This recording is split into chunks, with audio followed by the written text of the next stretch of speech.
Monsieur Michel Vergoz. Monsieur le Président, Messieurs les ministres, mes chers collègues, ma question s'adresse à Monsieur le Premier ministre. Cela fait rien, vous serez les estafettes. La Réunion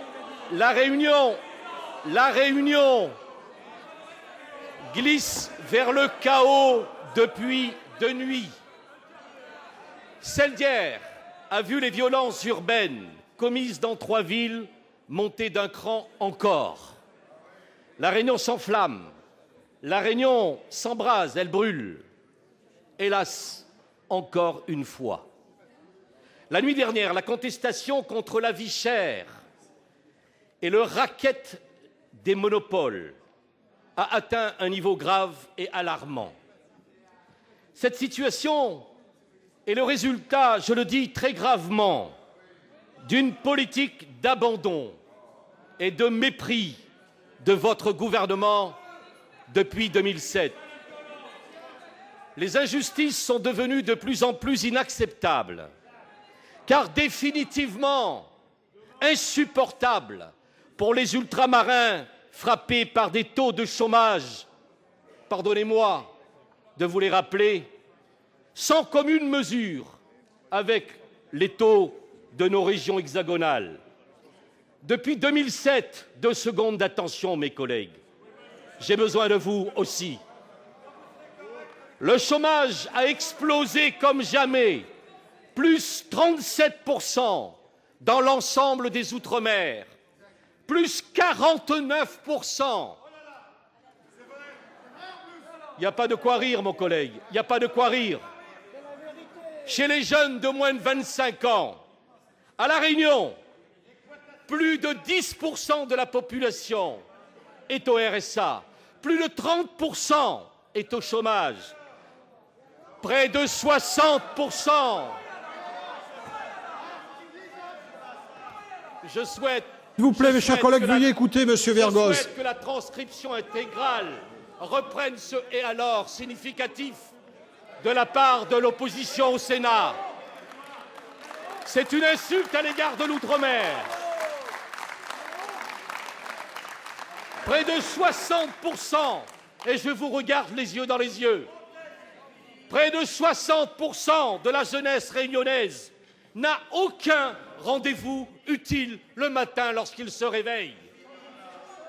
Vous les avez exclus, Monsieur le Premier ministre, du travail, en leur imposant développement endogène, c'est-à-dire débrouillez-vous vous-même, en les culpabilisant, contraindés, c'est de l'assistanat.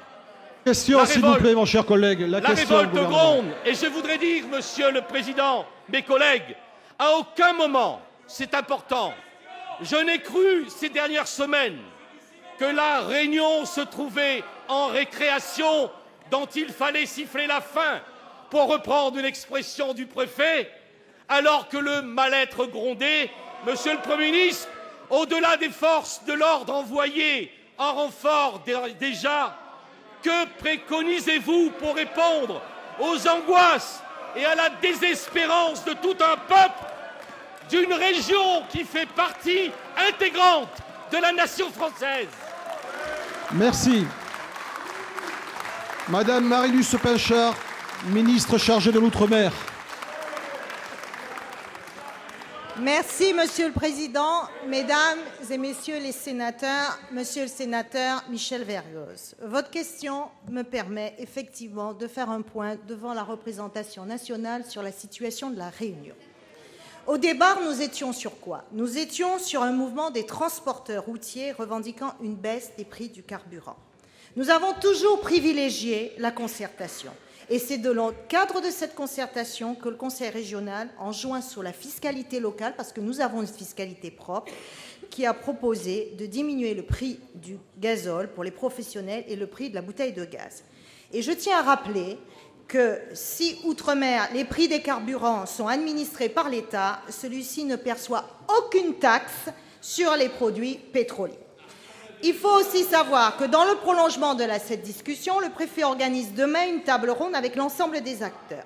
Cette discussion s'appuiera sur le travail que nous avons fait, réalisé par l'Observatoire des prix, sur le nouveau dispositif de fixation des prix mis en place en 2010 pour garantir, vous le savez, plus de transparence et plus de réactivité.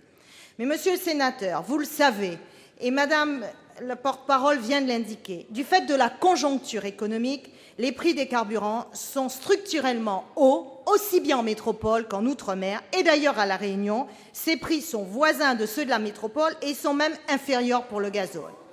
Alors, en marge de ce mouvement, c'est vrai qu'on assiste depuis 2 jours à des revendications sur le prix des carburants, mais aussi